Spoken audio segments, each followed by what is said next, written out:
We're late, Rob said with a grin. Aye, His Excellency and the Admiral were long-winded. Struan stared at the island for a moment.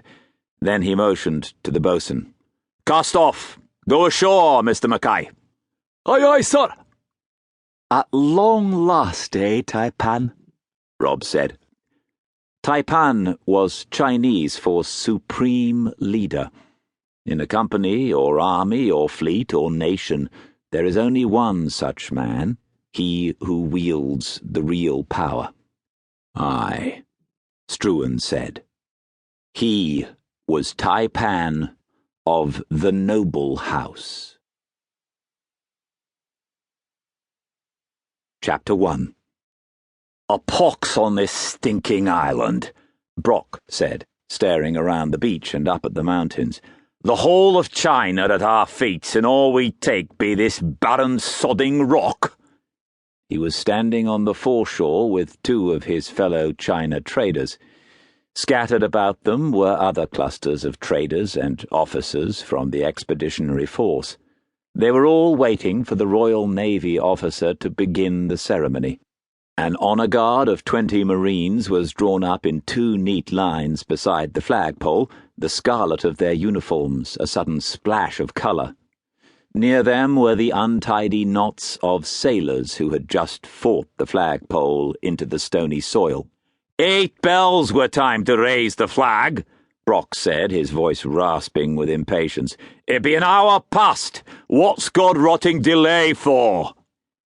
It's bad just to curse on a Tuesday, Mr. Brock, Jeff Cooper said. He was a lean, hook-nosed American from Boston, his frock coat black and his felt top hat set at a jaunty angle. Very bad. Cooper's partner, Wilf Tillman, stiffened slightly, feeling the underlying edge to the younger man's nasal voice. He was thick-set and ruddy, and came from Alabama. I'll tell thee right smartly, this whole god-rotting fly-speck be bad joss, Brock said. Joss was a Chinese word that meant luck and fate and God and the devil combined. God-rotting bad. It better not be, sir, Tillman said. The future of the China trade's here now. Good joss or bad joss.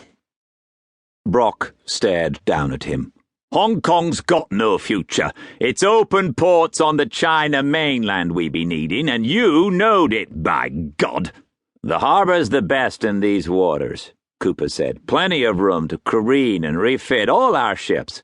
Plenty of room to build our homes and warehouses, and no Chinese interference at long last. A colony's got to have arable land and peasants to work the land, Mr. Cooper. And revenue, Brock said impatiently. I be walking all over, and so have you. Not a crop'll grow here. There be no fields or streams, no grazing land, so no meat and no spuds. Everything we be needin'll have to come by sea. Think of the cost. Why, even the fishing be rotten. And who's to pay upkeep of Hong Kong, eh? Us and our trade, by God. Oh, that's the sort of colony you want, Mr. Brock? Cooper said. I thought the British Empire, he spat deftly to windward, had enough of that sort of colony. Brock's hand strayed near his knife. Be you spitting to clear your throat or spitting on the Empire?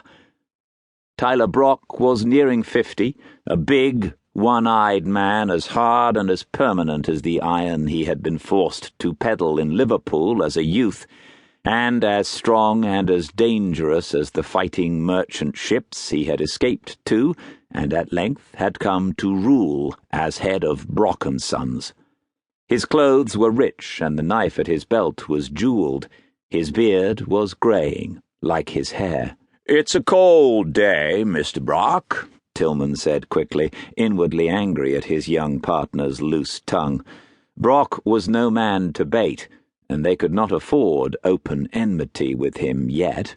Plenty of chill on the wind, eh, Jeff?